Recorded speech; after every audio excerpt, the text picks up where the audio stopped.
أهلا بكم في حكاية جديدة من حكاوي الحكيم. حكاية النهاردة عن راجل فقير لكن أثبت للناس إن الكرامة أهم من رغيف العيش. بس قبل ما نبدأ الحكاية صلى على سيدنا محمد أشرف الخلق وكتب في الكومنتات عليه أفضل الصلاة والسلام. يقول لك في فترة من الزمان كده كان في واحد اسمه سالم. سالم ده كان أرزقه إيه؟ راجل بيشتغل يوم ويقعد 10، يعني بالعافية بيأكل عيال. في يوم وهو ماشي في السوق شاف خباز بيخبز عيش بقى وريحته طالعة وريحة مالية المكان وهو كان جعان.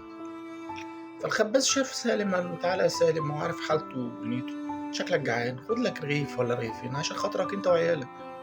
فسالم ابتسم، قام بصص له كده قال له شكرا بس انا مش هاخد حاجه، انا مش من غير ما ادفع تمن.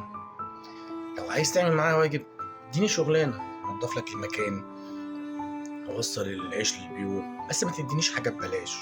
الناس استغربت، واحد جعان ورافض رغيف العيش.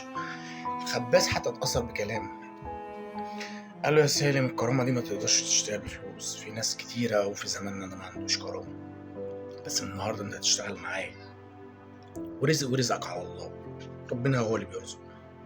الحكمة من القصة دي الفقر مش عيب، لكن فقدان الكرامة ده هو أكبر عيب.